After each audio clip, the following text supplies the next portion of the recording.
کلیجہ سنبھال کر سنو، دل سنبھال کے سنو اس واقعے کو۔ غزوہ احزاب، کافروں کی طرف سے تیر چل رہے ہیں، مسلمانوں کی طرف سے بھی تیر چل رہے ہیں۔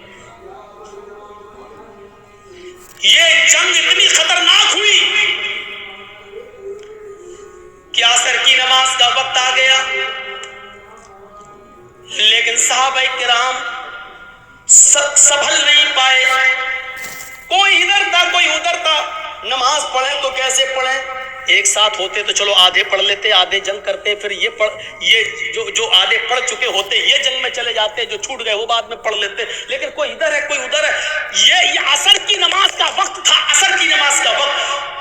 اللہ کے رسول نماز پڑھا نہیں سکے اور صحابہ ایک ساتھ جمع نہیں ہو سکے، کوئی ادھر سے تیر چلا رہا کوئی ادھر سے تیر چلا رہا ہے، لیکن تیر چلاتے چلاتے چلاتے چلاتے مغرب کا سورج جو ڈوبتا ہے مغرب کی نماز کے لیے، سورج کے ڈوبنے سے، سورج کے غروب ہونے سے تھوڑی دیر پہلے صحابہ کرام نے اس جنگ پر کامیابی حاصل کر لی، یعنی کافروں کو ہرا دیا۔ لیکن عصر کی نماز کا وقت نکل گیا۔ سنیے، عصر کی نماز کا وقت نکل گیا تھا، جلدی سے وہیں صحابہ نے تیمم کیا اور وضو بنا، تیمم پانی تو تھا نہیں، جلدی سے تیمم کیا اور نماز پڑھنا شروع کر دی۔ سورج ڈوبنے سے غروب ہونے سے پہلے پہلے اللہ کے نبی نے اور صحابہ نے عصر کی نماز پڑھ لی۔ صرف وقت نکل گیا، جو پڑھنا چاہیے تھا پونے، ہم لوگوں کے یہاں کتنے بجے ہوتی ہے عصر؟ آپ کے یہاں کتنے بجے ہو رہی ہے عصر؟ 2:45 پر؟ ہاں کہیں 3:30 پہ بھی ہو رہی ہوگی، ہم 3:15۔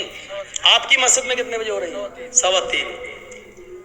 اب 3:15 کی جگہ پر کوئی آدمی 5:15 پہ نماز پڑھے تو وقت نکل گیا نا اس کا عصر کا۔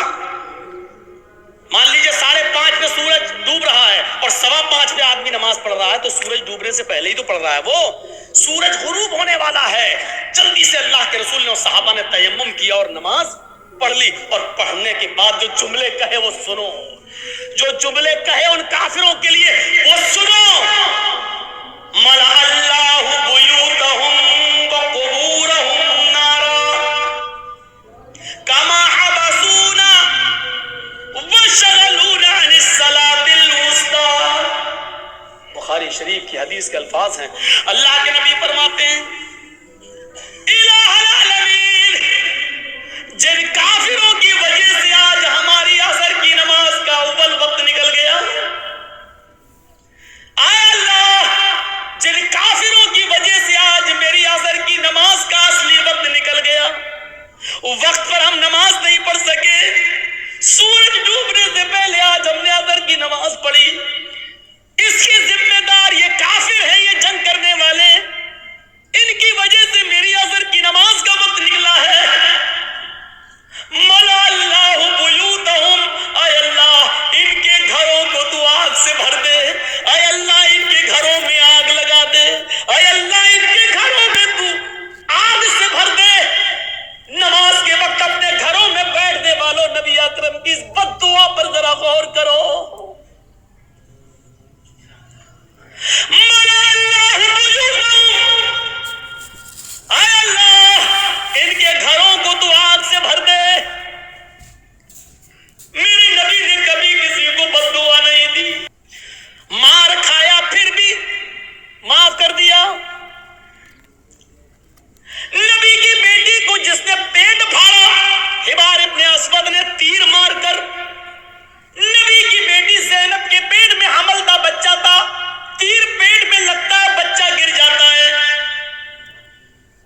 زینب مدینے پہنچتی ہے، ہوش میں آتی ہے تو ان کو پتہ چلتا ہے کہ میرے پیٹ کا بچہ گر گیا ہے، ضائع ہو گیا ہے۔ اس صدمے کو وہ برداشت نہ کر سکی، انتقال کر گئی۔ 10 سال کے بعد جب حبار ابن اسود سامنے آیا اور مدینے میں اللہ کے نبی سے معافی مانگنے لگا کہ مجھے معاف کر دو، میں بھی مجرم ہوں اور آپ کی بیٹی کا قاتل ہوں، 10 سال پہلے آپ کی بیٹی کے پیٹ میں تیر مارا تھا، حمل گر گیا تھا۔ نبی اکرم کی آنکھوں میں آنسو آ گئے،